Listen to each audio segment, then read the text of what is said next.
Alex Anthopoulos, and certainly a big day for Ronald Acuna and his family, but a big day for the Braves as well. If you can kind of walk us through this, because it seems like this deal kind of happened rather quickly, sort of the timeline on how this all progressed.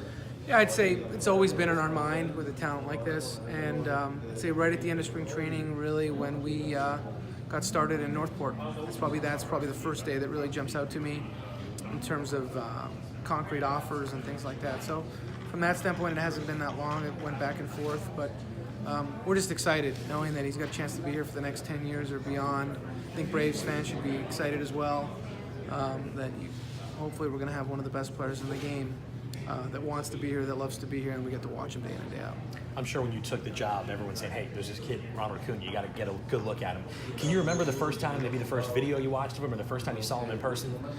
Yeah, I remember I got the job and I heard all about him, and I was still in LA and the Arizona Fall League games were on, so I watched some Arizona Fall League games and it seemed fine, but I kept hearing how unbelievably talented he was.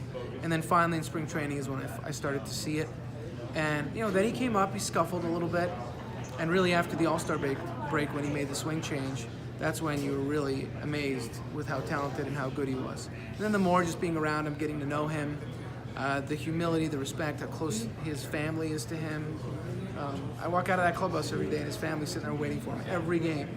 And those are important values that we know that he cares about the game, cares about winning, cares about all the right things.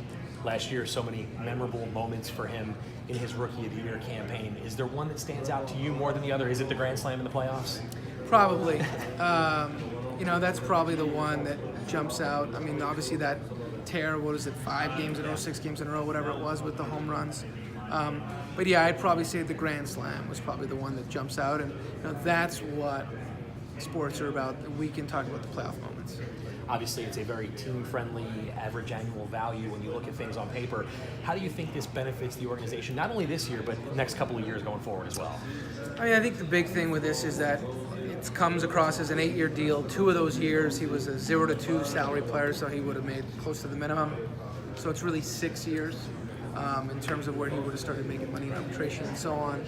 And as most people know, in arbitration, you inch your way up through salaries and so on. So it's hard unless you're really familiar with that process to know exactly how that would break down. But I think we balanced out the salaries pretty much towards the last 4 or 5 years of the deal. And we don't necessarily want one player taking up a huge percentage of our team payroll. So that's why we spread out the money pretty evenly rather than backloading it extremely at the last 2 or 3 years. These last couple of off seasons have been a little different from a free agency standpoint. Do you get the sense that maybe this could become more of a trend now, teams locking up some of their young talent to these long-term deals? I think it's always gone on in the game, and I think it's a case-by-case basis. And with a case like Ronald, we had him for 6 years. It's a long time. A lot can happen. Injury, performance, obviously we hope for the best, and we're going to expect that. But I really think it all depends on the player, and I think extensions have been done for forever in this game. And sometimes you wait till they're a year out of free agency or 2 years or 3 years. This is one of those rare moments for a guy to get this type of money so early in his career. Like I mentioned, it's unheard of in the game, and it's a first. What type of message do you think this sends to the guys in the clubhouse, to the fan base, to everybody that's involved with this thing, that you are keeping this guy around for long term?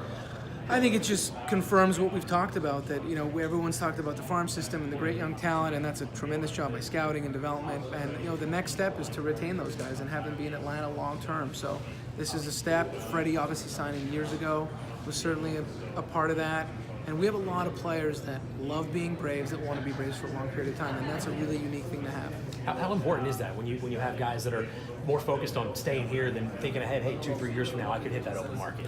I think players feed off of that. I think the fans see it. Yeah. They see it day in and day out, how much these players want to be here and so on, and it allows us to plan in terms of being able to build a core, knowing that we've got Freddie, we've got Ronald. As we build this team, we know we have 2 of the better young players in the game going forward. The fans are excited. I'm sure you are as well. Alex, appreciate a few minutes. Thanks so much. Really glad to do it.